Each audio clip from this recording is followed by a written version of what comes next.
Then tolls are not user fees when we're all subsidizing and having then to pay again to use it when they charge us a new tax or what they call a user fee to buy back a road that we've already built and paid for. Innovative financing is yet another term that they like to use. This is code for debt, tolling, and public money for private profits. It is the commingling of public and private money together. Public subsidies to prop up these projects that private investors won't do on their own. If it was really a good project, then they would pass toll revenue bonds where the private operator takes all the risk because they know that traffic's going to be there to pay back their investment that they've put into the project. But that's not what's happening. They're using all these other sources of public money to build the road, but you can't drive on it unless you pay the toll too. It involves multi-leveraging of debt. It has something called revolving funds, again, where they use public money as loans to pay off other debt so that they can engage in yet another type of debt. Debt instrument. So they come to the available capital is honestly drying up, and now they're coming to the taxpayers, and they're coming to public pension funds, and they're coming to every pot of money that politicians have access to come bail out these projects so that they can have their gravy train.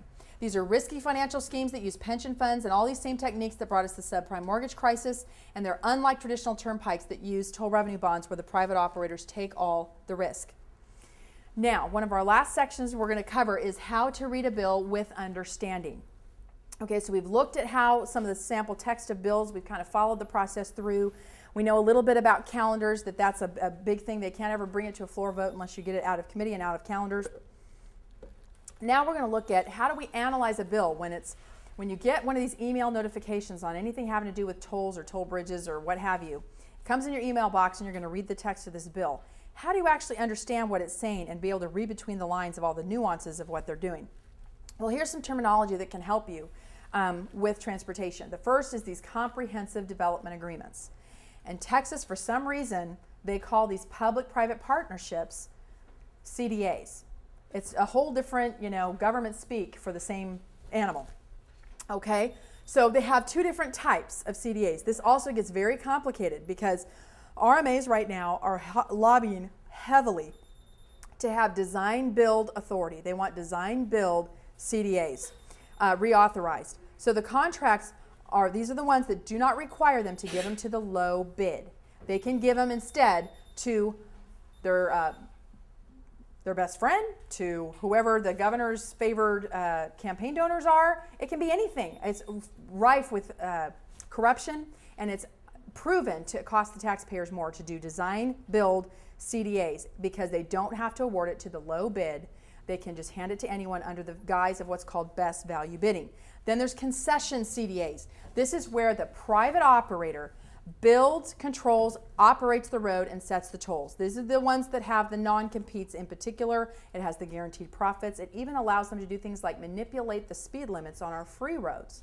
Reduce the speed limit on I-35, for instance, from 70 down to maybe 55 so that they can drive more traffic to the foreknown toll road that's a couple of miles away. And that be 70 or even more. They've actually had some bills that have floated through and never passed, but bills that would allow them to raise speed limits up to 85 miles an hour on the tollways while reducing the speed limits on our free lanes. These literally are private monopolies. Okay, then there's something called Fund 6. This is supposed to be, you'll hear it talked about all the time in the legislature, Fund 6, Fund 6. Well, this is supposed to be our state gas tax money. It's supposed to be a dedicated fund. It's sort of like what Social Security was supposed to be, right? It's supposed to be a lockbox where you couldn't take that money and use it on anything except retirees' payouts, right? Well, we know what happened there. It's the same thing they're doing with Fund 6. They've been raiding the fund for more than 20 years, using it for things that have nothing to do with transportation. Okay, so Fund 6 is our state gas taxes. 25% goes to public schools, and depending on whose sources you look at, up to 15% or so goes to other things unrelated to transportation. So close to 40%, I've even seen as much as 50% on some presentations, of our gas tax money is going to things that have nothing to do with building roads. Then we have the Infrastructure Bank. You'll see this around too. This is essentially a private corporation that was formed by the government. Okay, that doesn't make any sense to me right there. That's run by the Transportation Commission, which is the governor's appointees, so it's run by government, to issue low-interest loans to governmental entities.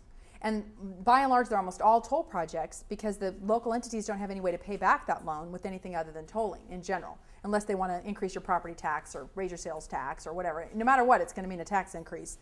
Then there's Prop 12 and Prop 14 bonds. Prop 12 bonds were approved by the voters of Texas. Oh, that's upsetting. That's debt for roads. $2 billion of it was issued last session, and the department has almost $2 billion a year in debt service already. They have a $16 billion biennium budget. They're getting close to 10% of their budget. By the next biennium, we will have 10% of our highway budget going to debt service alone, right off the top, gone to debt service. Okay. Now the LBB and others have, that's the Legislative Budget Board, have said that we can't borrow any more money for roads, okay? But there's $3 billion left. They've only issued $2 billion of Prop 12 bonds. There's already talk by one of the budget writers, Senator Steve Ogden, he chairs the Senate Finance Committee, that he's going to float another $2 billion. We can't afford it, folks. I mean, for that first $6 billion in Prop 14 bonds that was floated, we're going to owe $21 billion to pay that back. Imagine once we add another $5 billion total to this thing. So the Prop 14 bonds, these are borrowing against our future gas tax revenue, which is already a dwindling source, according to them, right? So no more of those should be issued either. Pass-through financing is another term. This is shadow tolling.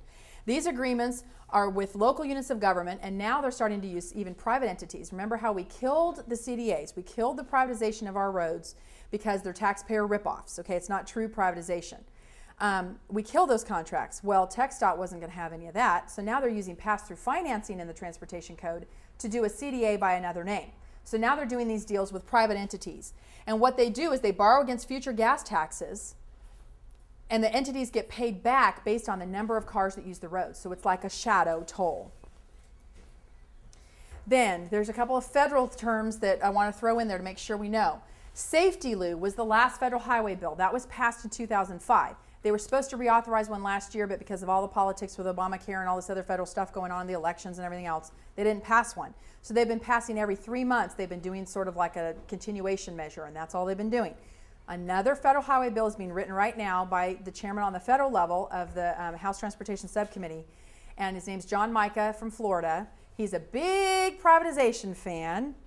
The previous chairman was James Oberstar, who got tossed out with the Republican wave. He was a Democrat, but he was very good on this issue and really wanted public protections in place if they did any sorts of public-private partnership contracts. Well, that's all out the window, and now Chairman Mica is going to make sure that all your roads get privatized, and they're going to give all kinds of federal incentives. They're not going to give you your gas tax money without strings attached. They're going to say you're going to have to toll, or you're going to get toll credits, or you're going to have all these, special freebies if you privatize your roads. So that's coming down the pike.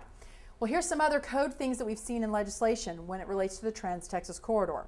And that moratorium bill, that SB 792 that passed in 2007, that bill that gave right of first refusal to all the toll authorities, well, it has a specific exception in there. There was no moratorium that relates to this project. It's called Corridors 18 and 20. That's code for I-69, which is the same as Trans-Texas Corridor, TTC 69. That's another name for it. We actually have it in depositions from one of our lawsuits where they admitted that I-69 is Trans-Texas Corridor 69. Another thing that they call that, instead of just Corridors 18 and 20, here's the technical name if you want to know all the government speak. A bill preceding Safety Lou was ICE-T, and that stood for Intermodal Surface Transportation Efficiency Act, and that was in 1991. So the ICE-T High Priority Corridor identified in sections blah, blah, blah, 18 and 20 of ICE-T as amended by section of the, now this ICE-T was amended, was an amended version of the Transportation Equity Act, which was TEA. And if you know anything about Agenda 21, that's when it first happened, was Transportation Equity Act. And I can't remember what year that one passed. Then here's some other big words they use that we've already talked about a little bit, so I won't go into detail, but notwithstanding, may, and shall. There's other words, big and little, that can change the complete course of legislation and what you're required to do or not required to do. And also another thing they do is at the very end of a bill, they'll say sections, and they'll list a bunch of sections in the code and say are repealed. So you have to go back and look at every single section of the code and see what they're repealing or what it's relating to. So let me go really quickly out to Texas Legislature Online again. Let's go back to the home page so we don't lose where we're at. Yeah, here we go. Okay, so it's under statutes.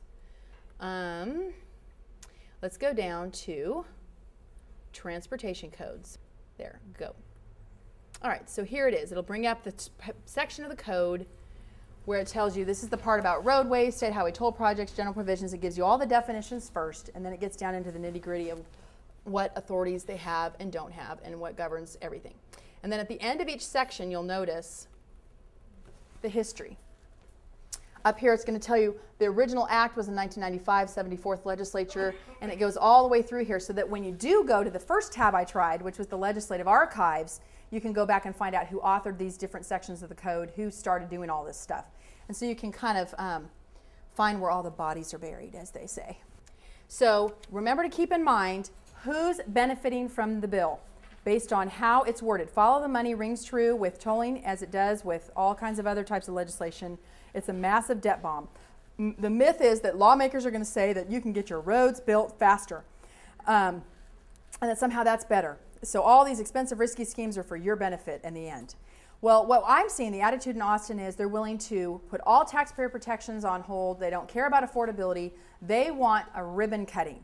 They want a picture in the paper. They want to be able to say, oh, look, we got this road project done ahead of schedule and under budget and all these other code words to make you think that they really gave you something other than a lemon. But when only 6% of the traffic can afford to take the road, have they really solved congestion?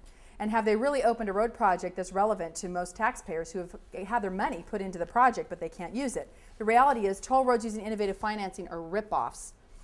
Okay, so we looked at some example bills. I just wanted to give you one example, however, since I've got the summary of it up here. This was from last session, a guy named Larry Phillips. He is the vice chair of the House Transportation Committee. Here's just what one bill wanted to do to expand the authority of these regional mobility authorities. This one allows them to enter into risky multi-leverage loans. It allowed them to engage in Robin Hood schemes to steal money from one tollway if there's a surplus revenue in order to prop up or subsidize another one by calling it system financing. It gave the authority an authority that's illegal for an RMA currently to do that, to steal from Peter to pay Paul.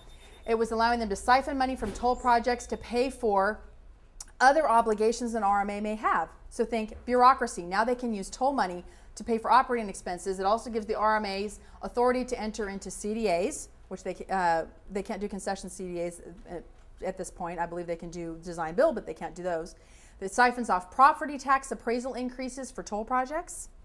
Allows a very broad taxes to be used to subsidize toll projects. Other taxes were mentioned in there. It allows an RMA to continue using design build CDAs that don't use competitive bidding. It gives them broad authority to collect toll users' personal driver information for all sorts of purposes aside from toll collections under the guise of toll project development. Well, what our RMA and Alamo RMA did was that means they could conduct push polls to persuade the public to accept toll roads using your taxpayer money. And then there's some good bills filed this session, and then I'm not sure about this one by Ogden yet, and this eminent domain bill. You saw my article on that a couple of days ago. It deals with the market valuation section of the code. That was one of the things that was thrown into the moratorium bill that made us oppose that moratorium bill, because market valuation essentially means we don't want to know if there's going to be enough toll users to pay for the debt service.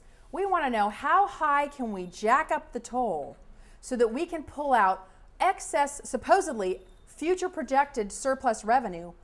We're going to pull that money out up front so we can go build more road projects.